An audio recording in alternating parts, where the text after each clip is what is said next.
ಮಾಹಿತಿಯನ್ನು ನೀಡುವ ಪಂಡಿತ ದಿನೇಶ್ ಗುರೂಜಿ ಅವರು ಇವತ್ತು ಕಾರ್ಯಕ್ರಮದಲ್ಲಿದ್ದಾರೆ. ಅವರನ್ನ ಕಾರ್ಯಕ್ರಮಕ್ಕೆ ಸ್ವಾಗತ ಮಾಡೋಣ.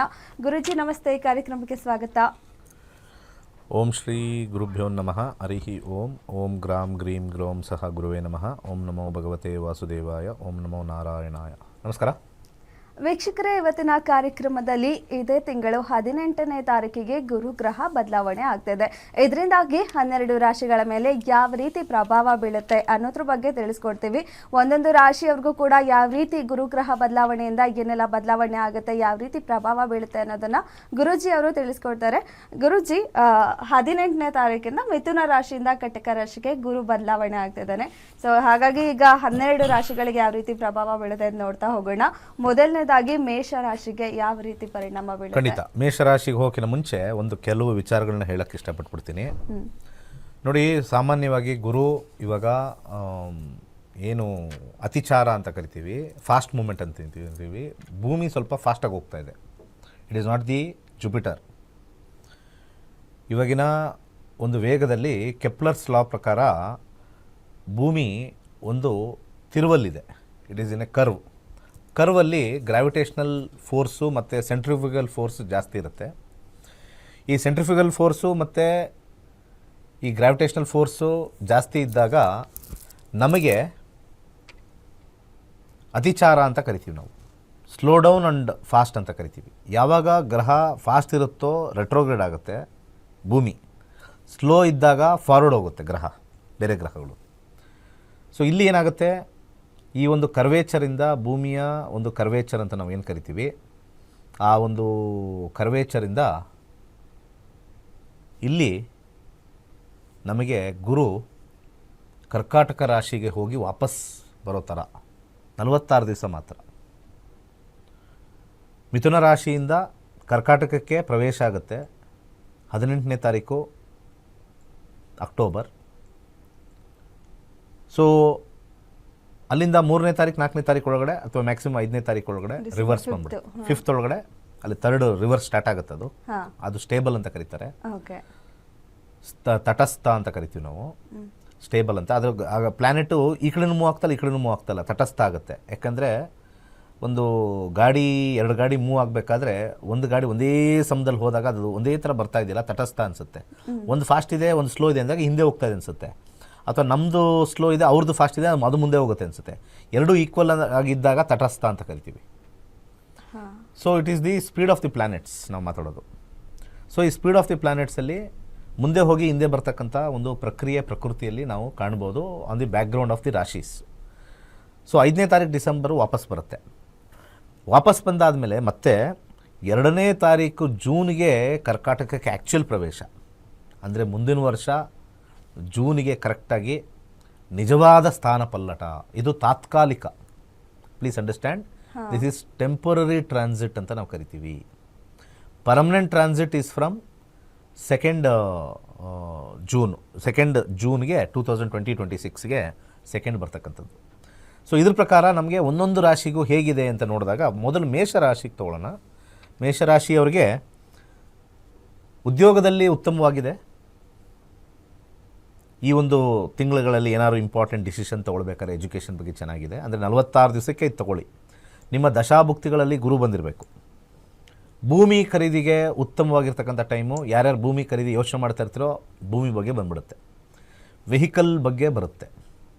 ಓಕೆ, ಇವೆರಡು ಮೇಜರ್ ಅವ್ರಿಗೆ ಇಂಪ್ಯಾಕ್ಟ್ ಆಗುತ್ತೆ ಈ 46 ಡೇಸಲ್ಲಿ. ಮೇಜರ್ ಇಂಪ್ಯಾಕ್ಟ್ ಮಾತ್ರ ತೊಗೊಳ್ತಾ ಇದ್ದೀನಿ. ಇದು ಮೇಷರಾಶಿಯವ್ರಿಗೆ. ಹಣಕಾಸು ವಿಚಾರದಲ್ಲಿ ಸ್ವಲ್ಪ ಖರ್ಚು ಜಾಸ್ತಿ. ಈ 3 ಟಾಪಿಕ್ ತೊಗೊಳ್ತೀನಿ. ಮೇಜರ್ ಟಾಪಿಕ್ಕು ಹಣಕಾಸು ವಿಚಾರ. ನೆಕ್ಸ್ಟು ನಮ್ಮ ವೃಷಭ ರಾಶಿಗೆ ಬರೋಣ. ಈ ಒಂದು ಜನಕ್ಕೆ ಯಾರು ಮಾರ್ತಾ ಇದ್ದಾರೆ, ಜಮೀನನ್ನು ಮಾರ್ತಾ ಇದ್ದಾರೆ, ಅವ್ರಿಗೆ ಲಾಭವನ್ನು ಬರ್ತಕ್ಕಂಥದ್ದು. ಇಷ್ಟು ದಿವಸ ಮಾರಿರಲಿಲ್ಲ, ಸಡನ್ನಾಗಿ ಗುರು ಅತಿಚಾರದಲ್ಲಿ ಹೋದಾಗ ಮಾರ್ತಕ್ಕಂಥ ಒಂದು ಕಾಂಬಿನೇಷನ್ ತೋರಿಸ್ತಾ ಇದೆ. ವಿದ್ಯಾರ್ಥಿಗಳಿಗೆ ಸ್ವಲ್ಪ ಬೇರೆ ಊರಲ್ಲಿ ಹೋಗಿ ಓದಬೇಕು ಅಥವಾ ಹಾಸ್ಟೆಲ್ಗೆ ಹೋಗಬೇಕು ಅನ್ನೋ ಒಂದು ಡಿಸ್ಕಷನ್ ನಡೆಯುತ್ತೆ. ವ್ಯಾಪಾರದಲ್ಲಿರೋರಿಗೆ ಸ್ವಲ್ಪ ಮಟ್ಟಿಗೆ ಹೆಚ್ಚಿನ ಆದಾಯ ಬರುತ್ತೆ. ಲಗ್ನ ಅಥವಾ ವೃಷಭ ರಾಶಿಯವರಿಗೆ ವಿಶೇಷವಾಗಿ ಪಿತ್ರಾರ್ಜಿತ ಆಸ್ತಿ ಡಿಸ್ಕಷನ್ ನಡೀತಾ ಇದ್ದರೆ ನಿಮಗೆ ಫೈನಲ್ ಆಗಿ ಅದರಿಂದ ಲಾಭ ಬರ್ತಕ್ಕಂಥದ್ದು ತೋರಿಸ್ತಾ ಇದೆ. ಇದೆಲ್ಲ ಟೈಮ್ ಲೈನ್ಸಲ್ಲಿ ವರ್ಕ್ ಆಗುತ್ತೆ ಗೋಚಾರದ ಪ್ರಕಾರ. ಹಾಗೆ ಮಿಥುನ ಲಗ್ನಕ್ಕೆ ಹೋಗೋಣ.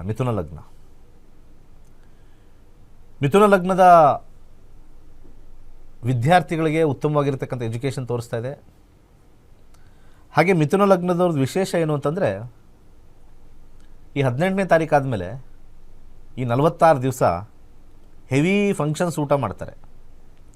ಫಂಕ್ಷನ್ ಇಲ್ಲ ಅಂದರೂ ಕೂಡ ಯಾವ್ದಾದ್ರು ಹೋಟ್ಲಿಗೆ ಹೋಗಿ ತಿನ್ನೋದೇ ಜಾಸ್ತಿ ಆಗುತ್ತೆ. ಏನಪ್ಪ 2 ತಿಂಗಳು ಹಿಂಗೆ ತಿಂದ್ವಿ ಅನ್ಬೇಕು 46 ದಿವಸ ಆದಮೇಲೆ. 5th ಡಿಸೆಂಬರ್ ಆದಮೇಲೆ ಯೋಚನೆ ಮಾಡಿದ್ರೆ ಸಿಕ್ಕಾಪಟ್ಟೆ ಆ 2 ತಿಂಗಳು 45 ದಿವಸ ಏನು ಅಲ್ಲೋಗೋದು ಇಲ್ಲೋಗೋದು, ವಾರಕ್ಕೊಂದು 3 ಸತಿ ತಿನ್ನೋದು, ಕ್ರೇವಿಂಗ್ ತಿನ್ನೋದು. ಫಂಕ್ಷನ್ ಆದರೂ ಓಕೆ, ಹೋಟ್ಲಾದರೂ ಓಕೆ, ಆಚೆ ತಿನ್ನೋದು, ಮನೇಲಿ ತಿನ್ನು, ಎಲ್ಲ ತಿನ್ನು. ಸಂಪ್ಟಿಯಸ್ ಮೀಲ್ಸ್ ಅಂತ ನಾವು ಕರಿತೀವಿ. ಯಾಕಂದರೆ 2ನೇ ಮನೆ ತೋರಿಸ್ತಾ ಇದೆ ಸ್ಟ್ರಾಂಗ್ ಆಗಿ. ಗುರುಗ್ರಹ ಇಸ್ ದಿ ಕಾರಕ ಫಾರ್ ಫುಡ್. ಹಾಗೆ ವ್ಯಾಪಾರದಲ್ಲಿರ್ತಕ್ಕಂಥವ್ರಿಗೆ ಅತ್ಯಾದಿರ್ತಕ್ಕಂಥ ಒಂದು ಲಾಭ ಬರುತ್ತೆ. ಜ್ಯುವೆಲರಿ ಪರ್ಚೇಸ್ಗೆ ಭಾಳ ವಿಶೇಷವಾಗಿರ್ತಕ್ಕಂಥದ್ದು ಮಿಥುನ ಲಗ್ನದವ್ರಿಗೆ ಭಾಳ ವಿಶೇಷ. ಸೊ ನೀವು ಡಿಸಿಷನ್ ತೊಗೊಳ್ತೀರ, ಒಂದು ತೊಗೊಳ್ಳೇಬೇಕು. ಎಲ್ಲೋ ಒಂದು ಕಡೆ ಜೋಶ್ ಬಂದ್ಬಿಡ್ತೀವಿ, ಒಂದು ಉಂಗುರ ಹಾಕ್ಬೇಕು ಕೈಗೆ ಅಂತ, ಒಂದು ಚೈನ್ ಹಾಕೋಬೇಕು ಅಂತ ಬಂದ್ಬಿಡುತ್ತೆ ಅಂತ. ಯಾಕೆಂದರೆ ಅದು ಡ್ರೈವಿಂಗ್ ಆ್ಯಂಡ್ ಕ್ರೇವಿಂಗ್ ಎರಡೂ ಬರುತ್ತೆ. ಇದು ಮಿಥುನ ಲಗ್ನದವ್ರಿಗೆ. ಹಾಗೆ ಕರ್ಕಾಟಕ ಲಗ್ನದವ್ರಿಗೆ ಹೋಗೋಣ. ಕರ್ಕಾಟಕ ಲಗ್ನದವ್ರಿಗೆ ಈ 18ನೇ ತಾರೀಕು ಆದಮೇಲೆ ಒಂಟಿತನ ಕಾಡುತ್ತೆ. ಒಬ್ರೊಬ್ಬರೇ ಇರ್ತಕ್ಕಂಥದ್ದು, ಶತ್ರುಗಳು ಜಾಸ್ತಿ ಆಗ್ತಾರೆ. ಯಾಕೋ ಗೊತ್ತಿಲ್ಲ, ಈ 18 ಆದಮೇಲೆ ಒಂದು ವಾರ ಆದಮೇಲೆ ನಿಮ್ಗೆ ಗೊತ್ತಾಗುತ್ತೆ.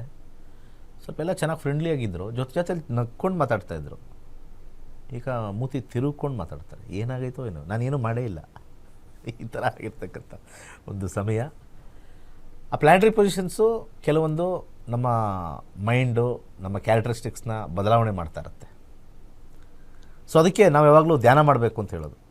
ಧ್ಯಾನ ಮಾಡ್ತಾಯಿದ್ರೆ ಎಲ್ಲ ಪರಿಸ್ಥಿತಿಯಲ್ಲಿ ಒಂದೇ ಥರ ಇರಬೇಕು ಅಂಥೇಳಿ ರೇಚಕ, ಪೂರಕ, ಕುಂಭಕ ಮಾಡ್ತೀವಲ್ಲ, ಆ ರೀತಿ. ಅಲ್ಲ, ಗ್ರಹ ಬದಲಾವಣೆಯಿಂದ ಅವ್ರ ಸ್ವಭಾವ ಕೂಡ ಚೇಂಜ್ ಆಗುತ್ತಾ? ಆಬ್ವಿಯಸ್ಲಿ ಆಗುತ್ತೆ. ಓಕೆ. ಈಗ ಚಂದ್ರ ಅಮಾವಾಸ್ಯೆ ದಿವಸ, ಪೌರ್ಣಿಮೆ ದಿವಸ ಹೇಗೆ ಏರಿಳಿತ ಆಗುತ್ತೆ, ಅದರದ್ದು ಎಫೆಕ್ಟ್ ನಮಗೆ ಬಿದ್ದೇ ಬೀಳುತ್ತೆ. ಅದನ್ನೇ ನಾವು ಹೇಳೋದು ಫ್ರೀಕ್ವೆನ್ಸಿ. ಆದರೆ ಅದರದ್ದು ವೆರಿ ಮೈಲ್ಡ್ ಲೆವೆಲಲ್ಲಿರುತ್ತೆ. ಎಷ್ಟೋ ಜನ ಹೇಳಲ್ವಾ, ಇಷ್ಟು ದಿವಸ ಚೆನ್ನಾಗಿದೆ, ಯಾಕೆ ಹಿಂಗಾಡ್ತಿದ್ದೀವಿ ಇವತ್ತು? ಎಸ್, ನನಗೂ ಇದು ಎಕ್ಸ್ಪೀರಿಯನ್ಸ್ ಆಗಿದೆ. ಅದಕ್ಕೆ ನಾನು ಕ್ವಶನ್ ಮಾಡಿದ್ದು ನಿಮಗೆ. ಚೆನ್ನಾಗೇ ಇದ್ದು ಆಲ್ ಆಫ್ ಎ ಸಡನ್ ಮಾತಾಡ್ಸರ್ ಆ ರೀತಿ ಎಲ್ಲ ಆಗುತ್ತಲ್ಲ, ಅದಕ್ಕೆ ಕೇಳಿದೆ. ಅವ್ರ ಗ್ರಹಗಳು ಚೇಂಜ್ ಆಗಿರುತ್ತೆ. ಈಗ ಒಂದು ಗ್ರಹ ಈಗ ಮೂವ್ ಆದಾಗ ನಿಮಗೂ ಬ್ಯಾಡ್, ಅವ್ರಿಗೂ ಬ್ಯಾಡ್. ಇನ್ಫ್ಲೂಯೆನ್ಸಿಂಗ್ ಅಂತ ನಾವು ಕರಿತೀವಿ. ಈಗ ಇವತ್ತು ಮಳೆ ಬಂದಾಗ, ತಂಪಾಗಿದ್ದಾಗ ಆಚೆ ಕಡೆ ಆರಾಮಾಗಿ ಓಡಾಡ್ತೀವಿ. ಓಕೆ, ಮಳೆ ಹೋಗಿ ಬಿಸಿಲು ಜಾಸ್ತಿ ಬಂದಾಗ ಹಂಗೆ ಓಡಾಡೋಕ್ಕಾಗತ್ತಾ? See, the environment has changed, the effect is on us. ಕೆಲವು ಸೆಕೆ ಅಥವಾ ಚಳಿ ಎಲ್ಲ ಎಕ್ಸ್ಟರ್ನಲ್ ಎಫೆಕ್ಟ್ ಆಗ್ಬೋದು, ಮಾನಸಿಕ ಎಫೆಕ್ಟು, ಎಮೋಷ್ನಲ್ ಎಫೆಕ್ಟ್ ಅಂತಲೂ ಇರ್ತದೆ. ಸೊ ಎಮೋಷ್ನಲ್ ಲೆವೆಲಲ್ಲೂ ನಾವು ನೋಡಬೇಕು. ಫಿಸಿಕಲ್ ಲೆವೆಲಲ್ಲಿ, ಮೆಂಟಲ್ ಲೆವೆಲಲ್ಲಿ, ಎಮೋಷ್ನಲ್ ಲೆವೆಲಲ್ಲಿ ಜ್ಯೋತಿಷ್ಯ ಮಾತ್ರ ನೋಡೋಕ್ಕೆ ಸಾಧ್ಯ. Emotion level is subjective to individuals horoscope. So ಅದಕ್ಕೆ ನಾವು ಎಲ್ಲರಿಗೂ ನನ್ನ ಮನಸ್ಸಲ್ಲಿ ಏನಿದೆ ಅಂತ ಬಿಚ್ಚಿ ತೋರ್ಸೋಕ್ಕೆ ಆಂಜನೇಯ ಅಲ್ಲ. ತಗೊಳಪ್ಪ, ನಂದು ಹಿಂಗೆ ನೋಡ್ತಾ ಇದೆ, ನೋಡ್ತಾ ಇದೆ, ತೆಗಿಯಕ್ಕಾಗಲ್ಲ. So that is the problem. Astrology cannot be demonstrated. Publicly demonstrate ಮಾಡೋಕ್ಕಾಗಲ್ಲ ಅಸ್ಟ್ರಾಲಜಿನ. ಅದೇನು ಸೈನ್ಸಾ? ನೋಡಿ, ಇದರೊಳಗಡೆ ಹಿಂಗಿದೆ, ಹಿಂಗೆ ಹಾಕೋದು, ಹಿಂಗೆ ಬೆಂಕಿ ಬರುತ್ತೆ, ಇದೇ ಜ್ಯೋತಿಷ್ಯ ಅಂತ ಹೇಳೋಕ್ಕಾಗತ್ತೆ? ಒಳಗಡೆ ಇರೋ ಬೆಂಕಿನ ಹೆಂಗೆ ತೋರಿಸುತ್ತೆ?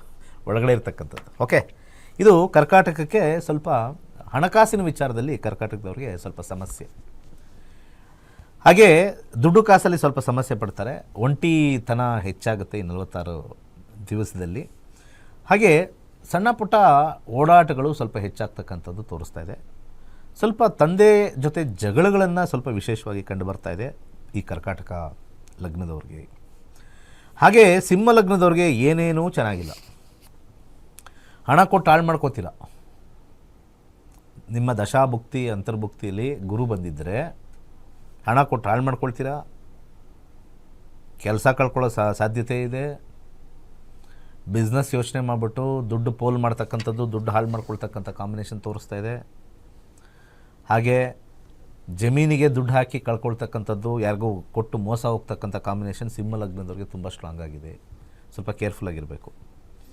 ಏಕೆಂದರೆ ನಿಮ್ಮ ಲಗ್ನದಿಂದ ಗೋಚಾರ ಪರದಲ್ಲಿ ಎಲ್ಲಿ ಬರುತ್ತೋ ಪ್ಲಸ್ ಇನ್ನು ಉಳಿದ 2 ಮನೆಗಳನ್ನು ನಾವು ಕಂಪಾರಿಸನ್ ಮಾಡಿದಾಗ ಪ್ರತಿಯೊಬ್ಬರ ದಶಾಭುಕ್ತಿ ಅಂತರ್ಭುಕ್ತಿಗಳು ನಮಗೆ ಇಲ್ಲ.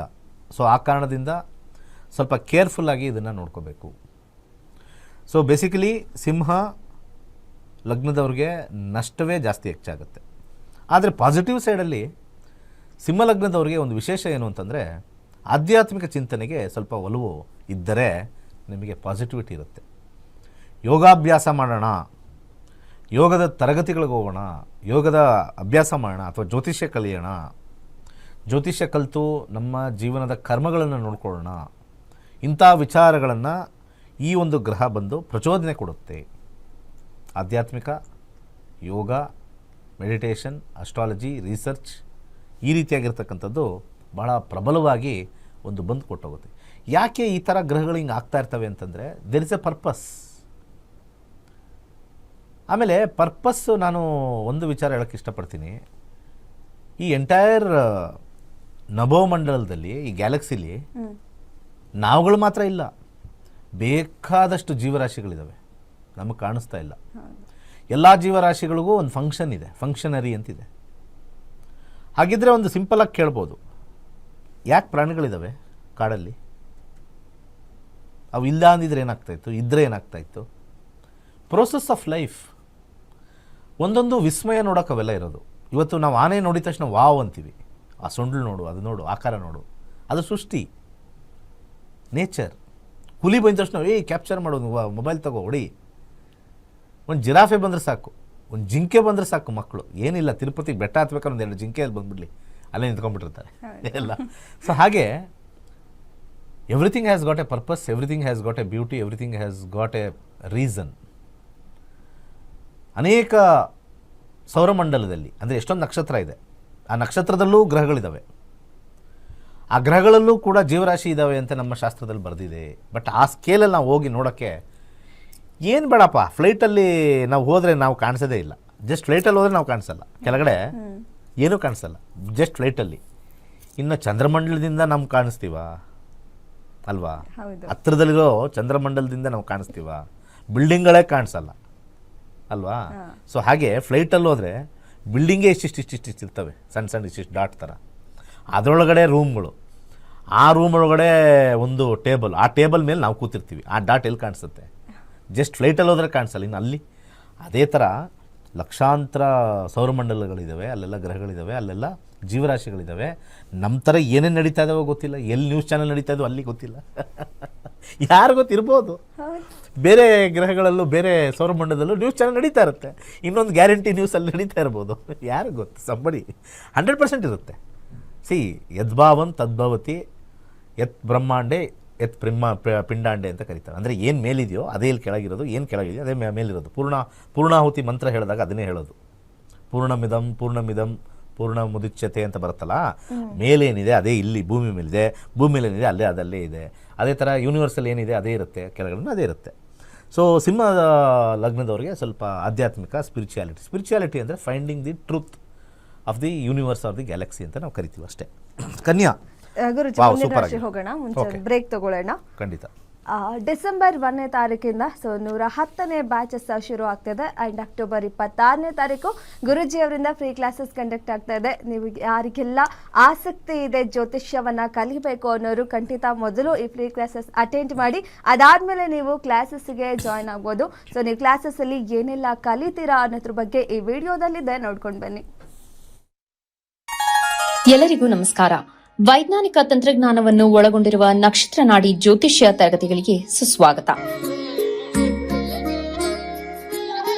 ಈ ತರಗತಿಗಳಲ್ಲಿ ಪಂಡಿತ್ ದಿನೇಶ್ ಗುರೂಜಿ ಅವರು ಕಲಿಸಿಕೊಡುವ ವಿಚಾರಗಳೆಂದರೆ ನಮ್ಮ ಬ್ರಹ್ಮಾಂಡದ ಸೃಷ್ಟಿ, ವಿಷ್ಣುವಿನ ದಶಾವತಾರಗಳಲ್ಲಿ ವೈಜ್ಞಾನಿಕ ಆಧಾರ, 4 ಯುಗಗಳು, ಉತ್ತರ ಧ್ರುವದ ಪ್ರಾಮುಖ್ಯತೆ, ನಕ್ಷತ್ರಗಳು, ರಾಶಿಗಳು, ರಾಹು ಮತ್ತು ಕೇತು ಪುರಾಣ, ರಾಶಿ ಚಕ್ರದಲ್ಲಿ 27 ನಕ್ಷತ್ರಗಳ ಸ್ಥಾನ, ರಾಶಿ ಚಕ್ರದ ಡಿಗ್ರಿ ಲೆಕ್ಕಾಚಾರ, ನಕ್ಷತ್ರದ 108 ಪಾದಗಳು, ದಶಾ ಲೆಕ್ಕಾಚಾರ, ರಾಶಿ ಚಕ್ರದ ಗುಣಲಕ್ಷಣಗಳು, ಲಗ್ನದ ಪ್ರಾಮುಖ್ಯತೆ, ಲಗ್ನ ಲೆಕ್ಕಾಚಾರ, ದಿನಗಳಲ್ಲಿ ಲಗ್ನವನ್ನು ಕಂಡುಹಿಡಿಯುವ ಸರಳ ಲೆಕ್ಕಾಚಾರ, ಲಗ್ನದಿಂದ ವಿವಿಧ ಮನೆಗಳಲ್ಲಿನ ಗ್ರಹಗಳು, ನಕ್ಷತ್ರ ನಾಡಿ ತತ್ವಗಳು, ಗ್ರಹಾಧಿಪತಿ, ನಕ್ಷತ್ರಾಧಿಪತಿ, ಉಪ ನಕ್ಷತ್ರಾಧಿಪತಿ ಲೆಕ್ಕಾಚಾರ, ಪ್ರಶ್ನಾಶಾಸ್ತ್ರದ ಮುಖೇನ 249 ವಿಭಾಗಗಳ ಲೆಕ್ಕಾಚಾರ, ವಿಶ್ಲೇಷಣೆಯಲ್ಲಿ ದಶ, ಭುಕ್ತಿ, ಅಂತರ್ಭುಕ್ತಿಯ ಅರ್ಥ, ಜಾತಕದಲ್ಲಿ, ಶಿಕ್ಷಣದಲ್ಲಿ ಆಯ್ದುಕೊಳ್ಳಬಹುದಾದ ಕೋರ್ಸ್, ಪಡೆಯಬಹುದಾದ ಶೇಕಡವಾರು ಯಶಸ್ಸು, ಉದ್ಯೋಗ ಅಥವಾ ವ್ಯವಹಾರದಲ್ಲಿ ಕ್ಷೇತ್ರದ ಆಯ್ಕೆ, ವ್ಯವಹಾರದಲ್ಲಿ ಯಶಸ್ಸಿನ ಲೆಕ್ಕಾಚಾರ, ಮದುವೆ ವಿಚಾರದಲ್ಲಿ ಸಂಯೋಗಗಳು, ತೊಂದರೆಗಳು, ವಿಚ್ಛೇದನ, ಸಂತಾನದಲ್ಲಿ ತೊಂದರೆಗಳು, ವಿಳಂಬವಾಗುವುದು, ಆಸ್ತಿ ಅಥವಾ ವಾಹನ ಖರೀದಿಯಲ್ಲಿನ ಸಮಯವನ್ನು ತಿಳಿಯುವುದು, ಆರೋಗ್ಯ ವಿಚಾರಗಳಲ್ಲಿ ಶುಭ ಅಶುಭ ಸಮಯದ ಲೆಕ್ಕಾಚಾರ, ಆರೋಗ್ಯ ಸಮಸ್ಯೆಗಳು ಉಂಟಾಗುವ ಸಮಯ ಮುಂತಾದ ವಿಚಾರಗಳ 3 ಹಂತಗಳಲ್ಲಿ ಶುಭ ಅಶುಭ ಸಂಯೋಗಗಳ ವಿಭಜನೆ, ಪವರ್ ಪೊಸಿಷನ್, ಪುಷ್ಪಲ್ ಸಿದ್ಧಾಂತ, ಗೋಚಾರದ ವಿಶ್ಲೇಷಣೆ, ಆಯ್ದ ಸೆಲೆಬ್ರಿಟಿಗಳ ಜಾತಕಗಳ ವಿಶ್ಲೇಷಣೆ, ಪರಿಹಾರಗಳು, ರತ್ನಗಳು, ರುದ್ರಾಕ್ಷಿಗಳು, ಮಂತ್ರ, ಕಲರ್ ಥೆರಪಿ, ದಾನದ ಪರಿಕಲ್ಪನೆ, ಇನ್ನು ಅನೇಕ ವಿಚಾರಗಳ ಬಗ್ಗೆ ಅತ್ಯಂತ ಸರಳವಾಗಿ ಗುರೂಜಿಯವರು ತರಗತಿಯಲ್ಲಿ ಕಲಿಸಿಕೊಡುತ್ತಾರೆ. ಈ ತರಗತಿ ಜೊತೆಗೆ ಅತ್ಯಾಧುನಿಕ ತಂತ್ರಜ್ಞಾನದಿಂದ ಬಳಕೆಯಲ್ಲಿರುವ ಗೋಲ್ಡ್ ಟ್ರೀ ಆಸ್ಟ್ರೋ ಆಪ್ ಮೂಲಕ ಜಾತಕವನ್ನು ಪರಿಶೀಲಿಸುವ ಸುಲಭವಾದ ತಂತ್ರಗಳನ್ನು ಗುರೂಜಿಯವರು ತಿಳಿಸಿಕೊಡುತ್ತಾರೆ. ಜೀವನಕ್ಕೆ ಅತ್ಯಗತ್ಯವಾಗಿರುವ ವಿಚಾರಗಳನ್ನು ತಿಳಿಯಲು ಇಂದೇ ಈ ನಕ್ಷತ್ರ ನಾಡಿ ತರಗತಿಯನ್ನು ಸೇರಿ ನಿಮ್ಮ ಜೀವನದ ವಿಚಾರಗಳಿಗೆ ಮಾರ್ಗದರ್ಶಕವಾಗಿರುವ ಜ್ಯೋತಿಷ್ಯವನ್ನು ಅಳವಡಿಸಿಕೊಳ್ಳಿ. ಹೆಚ್ಚಿನ ಮಾಹಿತಿಗೆ ಇಂದೇ ನಮ್ಮ ನಕ್ಷತ್ರ ನಾಡಿಯನ್ನು ಸಂಪರ್ಕಿಸಿ. ಧನ್ಯವಾದಗಳು. ಕಾರ್ಯಕ್ರಮಕ್ಕೆ ಮತ್ತೊಮ್ಮೆ ಸ್ವಾಗತ. ಗುರುಜಿ, ಮುಂದಿನ ರಾಶಿ ಕನ್ಯಾ ರಾಶಿ ಇದೆ. ಖಂಡಿತ ಕನ್ಯಾ ರಾಶಿಯಲ್ಲಿ ಹುಟ್ಟಿರ್ತಕ್ಕಂಥವರು ಕನ್ಯಾ ಲಗ್ನದಲ್ಲಿ ತಗೊಳ್ಬೇಕು. ವಿಶೇಷವಾಗಿ ಕನ್ಯಾ ಲಗ್ನದಲ್ಲಿ ಈ ಗುರು ಪ್ರವೇಶ ಕರ್ಕಾಟಕಕ್ಕೆ ಭೂಮಿಯಿಂದ ಲಾಭವನ್ನು ತರ್ತಾ ಇದೆ. ಏಕೆಂದರೆ 4ನೇ ಅಧಿಪತಿ ಮತ್ತು 7ನೇ ಅಧಿಪತಿ ಆಗಿರ್ತಕ್ಕಂಥವನು 4 ಭೂಮಿಯ ವಿಚಾರದಲ್ಲಿ ಬರುತ್ತೆ. ಹಾಗೆ ವಿದ್ಯಾಭ್ಯಾಸದಲ್ಲಿ ಉತ್ತಮವಾಗಿರ್ತಕ್ಕಂಥದ್ದು ತೋರಿಸ್ತಾ ಇದೆ. ಹಾಗೆ ಭಾಳ ಇಂಪಾರ್ಟೆಂಟ್ ಆಗಿರ್ತಕ್ಕಂಥದ್ದು ಏನು ಅಂತಂದರೆ ಈ ಎಜುಕೇಷನಲ್ಲಿ ಎಕ್ಸೆಲ್ ಆಗ್ತಕ್ಕಂಥದ್ದು, ಏನಾರು ಒಂದು ಹೊಸ ಪುಸ್ತಕ ಬರೀತಕ್ಕಂಥದ್ದು ಅಥವಾ ನಾಲೆಡ್ಜಲ್ಲಿ ಒಂದು ಹೊಸ ಚಾಪನ್ನು ಮೂಡ್ತಕ್ಕಂಥದ್ದು, ಇವೆಲ್ಲವೂ ಕೂಡ ನಾವು ಕನ್ಯಾ ಲಗ್ನದವ್ರಿಗೆ ನೋಡ್ತೀವಿ. ಹೊಸ ಬಿಸ್ನೆಸ್ ಏನಾದ್ರು ಸ್ಟಾರ್ಟ್ ಮಾಡೋಂಗಿದ್ದರೆ ನಿಮ್ಮ ಜಾತಕದಲ್ಲಿ ಇದು ಶಾರ್ಟ್ ಟರ್ಮಲ್ಲಿ ನಿಮಗೆ ಮೈಂಡ್ನ ಪ್ರಚೋದನೆ ಕೊಡುತ್ತೆ. ಏನಾದ್ರು ಸ್ಟಾರ್ಟ್ ಮಾಡೇ ಬಿಡೋಣ ಅನ್ನೋ ಒಂದು ಸಕ್ಸಸ್ಫುಲ್ ವೆಂಚರ್ ಅಂತ ನಾವೇನು ಕರಿತೀವಿ ಅದು ತೋರಿಸ್ತಾ ಇದೆ. ಸೊ ಜನರಲಿ ಏನು ಮಾಡುತ್ತೆ ಅಂತಂದರೆ ಟ್ರಿಗರಿಂಗ್ ಫ್ಯಾಕ್ಟರೀಸ್ ಟ್ರಾನ್ಸಿಟ್ ಅಂತ ನಾವು ಕರಿತೀವಿ, ಟ್ರಿಗರ್ ಮಾಡ್ತಕ್ಕಂಥದ್ದು. ಓಕೆ, ಸೊ ಮುಂದಿನ 6 ರಾಶಿ ನಾಳಿದ್ದ ಮುಂದಿನ ಸಂಚಿಕೆಯಲ್ಲಿ ಮಾಡೋಣ. ಮುಂದಿನ 6 ರಾಶಿಗಳ ಬಗ್ಗೆ ಈಗ ಕನ್ಯಾವ್ರಿಗೂ ಹೇಳಿದ್ದೀವಿ. ಮತ್ತು ಮುಂದಿನ 6 ರಾಶಿಗಳು ಕಾಯ್ದೆ 6 ಲಗ್ನಗಳು. ಕರೆ ತೊಗೊಂಡು ಹೋಗೋಣ. ಓಕೆ, ಕಾಲರ್ ಇದ್ದಾರೆ. ಹಲೋ ಹಲೋ ಹಲೋ ಮೇಡಮ್, ನಮಸ್ತೆ. ಹಲೋ ನಮಸ್ತೆ ಸರ್, ಏನು ಹೆಸರು, ಎಲ್ಲಿಂದ ಕರೆ ಮಾಡ್ತಿದ್ದೀರಾ? ಮೇಡಮ್ ಚೇತನ್ ಅಂತ ಬೆಂಗಳೂರಿಂದ ಮಾಡ್ತಿದ್ದೀನಿ. ಓಕೆ, ಸ್ವಲ್ಪ ಜೋರಾಗಿ ಮಾತಾಡಿ. ಯಾರ ಬಗ್ಗೆ ಕೇಳಬೇಕಿತ್ತು? ನನ್ನ ಬಗ್ಗೆನೇ ಮೇಡಮ್. ಡೇಟ್ ಆಫ್ ಬರ್ತ್ ಹೇಳ್ತೀರಾ? ಏಪ್ರಿಲ್ 8, 2000. ಏಪ್ರಿಲ್ 8, 2000. ಓಕೆ, ಹುಟ್ಟಿದ ಸಮಯ? 9:30 ರಾತ್ರಿ. ರಾತ್ರಿ 9:30. ಹುಟ್ಟಿದ ಊರು? KM Doddi, Mandya district. Okay, ಏನು ಹೇಳಿದ್ರಿ? KM Doddi, Mandya district. Mandya. Okay sir, ಏನು ಪ್ರಶ್ನೆ ಇದೆ ಕೇಳಿ. ಗುರುಜಿ, ನಾನು 3 ವರ್ಷದಿಂದ ಗೌರ್ಮೆಂಟ್ ಜಾಬ್, ಪೊಲೀಸ್ ಜಾಬ್ಗೆ ಅಂತ ಹೋಗ್ತಾ ಇದ್ದೀನಿ. ಓಕೆ, ಅದಕ್ಕೆ ಕೇಳೋಣ ಅಂತ ಮಾಡಿದೆ. ನಿಮ್ಮ ಜಾತಕದಲ್ಲಿ 10ನೇ ಮನೆ ಆಗಿರ್ತಕ್ಕಂಥ ಸೂರ್ಯ 5ನೇ ಮನೆಯಿದೆ. ಓಕೆ, ರಾಹು ದಶ 8, 6, 4 ತೋರಿಸ್ತಾ ಇದೆ. 9ನೇ ಮನೆ ತೋರಿಸ್ಬೇಕು, 10ನೇ ಮನೆ ತೋರಿಸ್ಬೇಕು. ಸೂರ್ಯ ಭುಕ್ತಿ ಬರ್ತಾ ಇದೆ ಮುಂದೆ. ರಾಹು ದಶೆ ಸೂರ್ಯ ಭುಕ್ತಿ ಪ್ರಾರಂಭವಾಗ್ತಕ್ಕಂಥದ್ದು 2026 ಆಗಸ್ಟ್. ನಿಮಗೆ ಗೌರ್ಮೆಂಟ್ ಉದ್ಯೋಗ 2026 ಆಗಸ್ಟ್ ನಂತರ 2027 ಜುಲೈ ಒಳಗಡೆ ಒಂದು 80% ಚಾನ್ಸಸ್ ಇದೆ.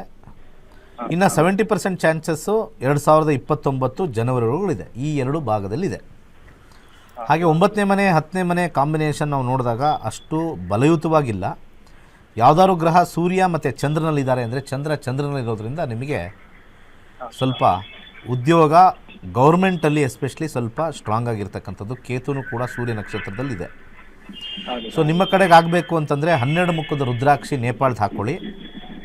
ಒಳ್ಳೇದಾಗಲಿ. ನೀವು ನಮ್ಮ ಕಾರ್ಯಕ್ರಮ ನೋಡ್ತಾ ಇಲ್ಲ, ಸುಮ್ಮನೆ ಕಾಲ್ ಮಾಡ್ತಾ ಇದ್ರೆ ಹಂಗೆ ಕ್ಲಾಸಿಗೆ ಸೇರ್ಕೊಳ್ಳಿ.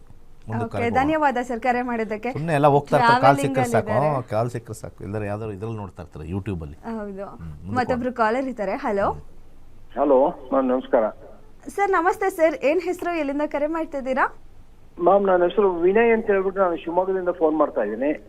ಓಕೆ, ಯಾರ ಬಗ್ಗೆ ಕೇಳಬೇಕಿತ್ತು? ಮ್ಯಾಮ್ ನನ್ನ ಬಗ್ಗೆನೇ ಮೇಡಮ್. ಡೇಟ್ ಆಫ್ ಬರ್ತ್ ಹೇಳ್ತೀರಾ?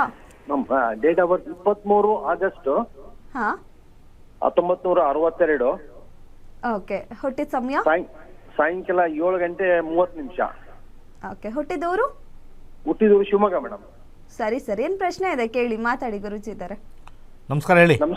ನಮಸ್ಕಾರ ಗುರುಜಿ. ನಿಮ್ಮ ಒಂದು ಫಂಕ್ಷನ್ಗೆ ನಮ್ಮ ಫ್ರೆಂಡ್ ಜೊತೆ ಬಂದಿದ್ದೆ ಶಿವಮೊಗ್ಗದಿಂದ. ನನ್ನ ಫಂಕ್ಷನ್ ಚೆನ್ನಾಗಿತ್ತು. ಹಾಂ, ಓಕೆ, ರೈಟ್. ಓಕೆ, ನಾವೀಗ ನೆಕ್ಸ್ಟ್ ಸೇರ್ಬೇಕಂತ ಮಾಡಿದ್ವಿ ಸರ್. ಸರಿ ಸರ್, ಫಸ್ಟ್ ಕ್ಲಾಸ್ ಆಗಿರುತ್ತೆ. ವೃಷಭ ರಾಶಿಯಲ್ಲಿ ಹುಟ್ಟಿದ್ದೀರಾ. 2024 ಇವಾಗ ಬುಧ ದಶೆ ಹೊಸದಾಗಿ ಪ್ರಾರಂಭವಾಗಿದೆ. ಸರಿ ಸರ್. ಶನಿ ದಶೆ ಮುಗಿದು ಬುಧ ದಶೆ ಪ್ರಾರಂಭವಾಗಿದೆ. ಸ್ವಲ್ಪ ಬದಲಾವಣೆ ತರ್ತಾ ಇದೆ. ಬುಧ ನಿಮಗೆ ಸ್ವಲ್ಪ ಸ್ಪೀಡ್ ತರ್ತಾ ಇದೆ. ಸ್ವಲ್ಪ ಆರೋಗ್ಯದಲ್ಲಿ ಸ್ವಲ್ಪ ಏರುಪೇರು ತೋರಿಸ್ತಾ ಇದೆ. ಶತ್ರುಗಳು ಜಾಸ್ತಿ ಆಗ್ತಕ್ಕಂಥ ತೋರಿಸ್ತಾ ಇದೆ. ಹೊಸ ಹಾದಿ ತೋರಿಸ್ತಾ ಇದೆ ನಿಮಗೆ. ಏನು ಪ್ರಶ್ನೆ? ಸರ್ ನಮ್ದು ಪ್ರಾಪರ್ಟಿ ಒಂದು ಸೇಲ್ ಆಗ್ತಿಲ್ಲ, ದಾವಣಗೆರೆ ಶಿವಮೊಗ್ಗದ್ದು. ಸುಮಾರು ದಿವಸದಿಂದ ಪ್ರಾಪರ್ಟಿ ಹಾಗೆ ಪೆಂಡಿಂಗ್ ಉಳ್ಕೊಂಡಿದೆ ಸರ್. ಏನಂತ ಗೊತ್ತಾಗ್ತಿಲ್ಲ. ಬರ್ತಾರೆ ಹೋಗ್ತಾರೆ, ಅಮೌಂಟ್ ಕೊಟ್ಟಿದ್ರು ಮತ್ತೆ ಅಮೌಂಟ್ ಇಸ್ಕೊಂಡ್ರು, ಬೇಡ ಅಂತಂದ್ರು. ಕೇತು ಭುಕ್ತಿಯಲ್ಲಿ ಸೇಲ್ ಕಾಂಬಿನೇಷನ್ ತೋರಿಸ್ತಾ ಇದೆ, ಅದು ಕಾಯಬೇಕಾಗತ್ತೆ. ಬಟ್ ಕೇತು ಭುಕ್ತಿ ಭಾಳ ದೂರದಲ್ಲಿದೆ. ಬುಧದೇಶ ಕೇತು ಭುಕ್ತಿ 2026 ಅಕ್ಟೋಬರ್ ಆದ ನಂತರ, ಮುಂದಿನ ವರ್ಷ ಅಕ್ಟೋಬರ್ ಆದ ನಂತರ 27 ಅಕ್ಟೋಬರ್ವರೆಗೆ ಸೇಲ್ ಕಾಂಬಿನೇಷನ್ ಬರ್ತಾ ಇದೆ. ಸ್ವಲ್ಪ ಕಮ್ಮಿಗೆ ಮಾರ್ತೀರಾ ಅಂತ ಬರ್ತಾ ಇದೆ. ಅಂದರೆ ಸ್ವಲ್ಪ ನೀವು ಎಕ್ಸ್ಪೆಕ್ಟೆಡ್ಗಿನ ಒಂದು 10% ಕಮ್ಮಿ ಮಾರ್ತೀವಿ ಅಂತ ಬರ್ತಾ ಇದೆ. ಸೊ ದಾನವನ್ನು ಸಜೆಸ್ಟ್ ಮಾಡ್ತೀನಿ. 3-6 ಬಂದು ಚಂದ್ರ ಇರೋದ್ರಿಂದ ಅಕ್ಕಿಯನ್ನು ದಾನ ಮಾಡಿ. ನಿಮಗೆ ಸ್ವಲ್ಪ ಲಾಭಕ್ಕೆ ಹೆಚ್ಚಾಗಿ ಹೋಗೋ ಸಾಧ್ಯತೆ ಇದೆ. ಅಕ್ಟೋಬರ್ ಆದಮೇಲೆ ಮುಂದಿನ ವರ್ಷ. ಒಳ್ಳೆಯದಾಗಲಿ. ಓಕೆ, ಧನ್ಯವಾದ ಸರ್ ಕರೆ ಮಾಡೋದಕ್ಕೆ. ಗುರುಜಿ, ಇವತ್ತಿನ ಕಾರ್ಯಕ್ರಮದಲ್ಲಿ ಮೊದಲ 6 ರಾಶಿಗೆ ಗುರುಗ್ರಹ ಬದಲಾವಣೆಯಿಂದ ಏನಾಗುತ್ತೆ ಅಂತ ತಿಳಿಸ್ಕೊಟ್ರಿ. ಸೊ ಮುಂದಿನ ರಾಶಿ ಮುಂದಿನ ಸಂಚಿಕೆಯಲ್ಲಿ ತಿಳಿಸ್ಕೊಡ್ತೀವಿ. ಹಾಗೆ 26ನೇ ತಾರೀಕು ನಮ್ಮ ಫ್ರೀ ಕ್ಲಾಸಸ್ ಇದೆ. ಯಾರ ಕ್ಲಾಸಿಗೆ ಜಾಯ್ನ್ ಆಗಬೇಕು, ಫ್ರೀ ಕ್ಲಾಸಸ್, ಡೆಮೋ ಕ್ಲಾಸಸ್ ಅಂತಿರುತ್ತೆ. ಹೇಗೆ ಜ್ಯೋತಿಷ್ಯ ಕಲಿಬೋದಾ ಇಲ್ವಾ ಅನ್ನೋದು ಎಲ್ಲ ವಿಚಾರಗಳು ಅಕ್ಟೋಬರ್ 26. ಮಿಸ್ ಮಾಡಬೇಡಿ.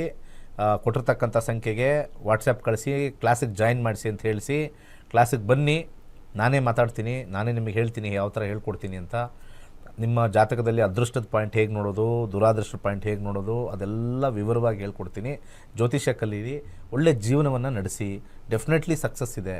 ಭಗವಂತ ಯಾರನ್ನೂ ಕೈ ಬಿಡೋದಿಲ್ಲ. ಸೊ ಕಷ್ಟ ಬಂದಾಗ ಕೆಲವು ಪರಿಹಾರಗಳನ್ನ ಅಲ್ಲಲ್ಲಿ ತೋರಿಸಿರ್ತಾನೆ. ಸೊ ಕೆಲವೊಂದು ಸತಿ ನಾವು ಕಲ್ತಾಗ್ಲೇ ನಮಗೆ ಅದು ಪರಿಹಾರ ಎಲ್ಲೆಲ್ಲಿದೆ ಅಂತ ಹುಡ್ಕೋಬೋದು. ಕಲೀರಿ, ಕಮ್ಮಿ ರೇಟ್ ಇದೆ. ಡಿಸೆಂಬರ್ 1ನೇ ತಾರೀಕು 7,000 ರೂಪಾಯಿದಲ್ಲಿ ಜ್ಯೋತಿಷ್ಯ ಹೇಳ್ಕೊಡ್ತಾ ಇದ್ದೀನಿ. ಜಗತ್ತಲ್ಲಿ 7,000 ರೂಪಾಯಿದಲ್ಲಿ ಪ್ರಿಡಿಕ್ಷನ್ಸ್ ಲೆವೆಲ್ಗೆ ನೀವು ಕನ್ಸಲ್ಟೇಷನ್ಗೆ ಹೋದ್ರೆ ಎಷ್ಟು ದುಡ್ಡು ಖರ್ಚು ಮಾಡ್ತೀರಾ ಅಲ್ವಾ? ಅಲ್ವಾ? ಕನ್ಸಲ್ಟೇಷನ್ ಒಂದು 2 ಸತಿ ಹೋದ್ರೆ ಮುಗಿದು, 1 ಕ್ವಶನ್ 5 ಕ್ವಶನ್ 3 ಕ್ವಶನ್ ಎಷ್ಟಾಗಿರಲಿ 3 ಸತಿ ಹೋದ್ರೆ ಮುಗಿದೋಯ್ತು. 7,000 ರೂಪಾಯಿಗೆ ನಿಮ್ಮ ಜೀವನನ ನೀವೇ ನೋಡ್ಕೊಳ್ಳೋಕ್ಕೆ ಅನುಕೂಲ ಮಾಡಿಕೊಡ್ತಕ್ಕಂಥದ್ದು. ಭಗವಂತನ ಪ್ರಾರ್ಥನೆಯೂ ಆಗುತ್ತೆ, ಗ್ರಹಗಳ ಆಶೀರ್ವಾದ ಆಗುತ್ತೆ. ಮಿಸ್ ಮಾಡಬೇಡಿ. ಸರ್ವೇ ಜನ ಸುಖಿನೋ ಭವಂತು. ಮುಂದಿನ 6 ರಾಶಿ ಬಗ್ಗೆ ಮುಂದಿನ ಸಂಚಿಕೆಯಲ್ಲಿ ತಿಳಿಸ್ಕೊಡ್ತೀವಿ. ಹಾಗೆ ಜ್ಯೋತಿಷ್ಯ ಶಾಸ್ತ್ರವನ್ನು ಗುರೂಜಿಯವರಿಂದ ಇದುವರೆಗೂ 65,000 ವಿದ್ಯಾರ್ಥಿಗಳು ಕಲ್ತಿದ್ದಾರೆ. ಸೊ ಅವರಲ್ಲಿ ಒಬ್ಬರ ಅನಿಸಿಕೆ, ಅಭಿಪ್ರಾಯ ಇಲ್ಲಿದೆ. ಇದಾಗಿತ್ತು ಇವತ್ತಿನ ನಕ್ಷತ್ರ ನಾಡಿ ವಿಶೇಷ ನೇರ ಪ್ರಸಾರ ಕಾರ್ಯಕ್ರಮ. ನೋಡ್ತಾ ಇರಿ ಗ್ಯಾರಂಟಿ ನ್ಯೂಸ್, ಸುದ್ದಿ ಖಚಿತ, ನ್ಯಾಯ ನಿಶ್ಚಿತ. ನನ್ನ ಹೆಸರು ವಿಜಯ ಅಂತ. ನಾನು 82 ಬ್ಯಾಚ್ ಸ್ಟೂಡೆಂಟು. ನಂದು basic class, higher classes, doctorate ಆಗಿ ನಾನು 8ನೇ ಮನೆ ಬಗ್ಗೆ ಆಯುರ್ದಾಯ ಅಂತ ಹೇಳಿ ಒಂದು ಪುಸ್ತಕ ಬರೆದಿದ್ದೀನಿ. ಏನೂ ಗೊತ್ತಿಲ್ಲದಿರೋವಂಥ ಜ್ಯೋತಿಷ್ಯದ ಬಗ್ಗೆ ಇವತ್ತು ಸಂಪೂರ್ಣವಾಗಿ ಕಲಿತು ನನಗೆ ದಿನೇಶ್ ಗುರೂಜಿಯವರು ಒಂದು ಗುರೂಜಿ ಸ್ಥಾನ ಅಲ್ಲ, ನನ್ನ ತಂದೆ ಸ್ಥಾನದಲ್ಲಿ ಇದ್ದಾರೆ ಅನ್ನೋದಕ್ಕೆ ಒಂದು ಹೆಮ್ಮೆ ಆಗುತ್ತೆ. ಜೊತೆಗೆ ದಯವಿಟ್ಟು ಎಲ್ಲರೂ ನಕ್ಷತ್ರ ನಾಡಿ ಕಲೀರಿ. ಮತ್ತು ವಾಸ್ತು ಕ್ಲಾಸ್ ಸಹ ಮಾಡಿದ್ದಾರೆ. ವಾಸ್ತು ಕ್ಲಾಸಲ್ಲಿ ನಾನು ABCDನೂ ಗೊತ್ತಿಲ್ಲ, ಆದರೆ ಇವತ್ತು ನಾನು ವಾಸ್ತು ಆಚಾರ್ಯ ಅನ್ನೋ ಅವಾರ್ಡ್ ತೊಗೊಂಡಿದ್ದೀನಿ. ದಯವಿಟ್ಟು ಎಲ್ಲರೂ ವಾಸ್ತು ಕಲೀರಿ ಆ್ಯಂಡ್ ನಕ್ಷತ್ರ ನಾಡಿ ಕಲಿತು ಡಾಕ್ಟ್ರೇಟು ತೊಗೊಳ್ಳಿ ಅಂತ ಒಂದು ವಿನಂತಿಸ್ತಾ ಇದ್ದೀನಿ. ಜೊತೆಗೆ ಯಾವುದೇ ರೀತಿ ಮನೆ ಕಟ್ಟಡ ಹೊಡಿಬೇಕಾಗಿರೋ ಅವಶ್ಯಕತೆ ಇಲ್ಲ. ಗುರೂಜಿ ಕೊಡೋವಂಥ ಸಿಂಪಲ್ ಟಿಪ್ಸಿಂದ ನಿಮ್ಮ ಮನೆಯ ವಾಸ್ತುನ ನೀವೇ ಸರಿಪಡಿಸ್ಕೊಳ್ಬೋದು.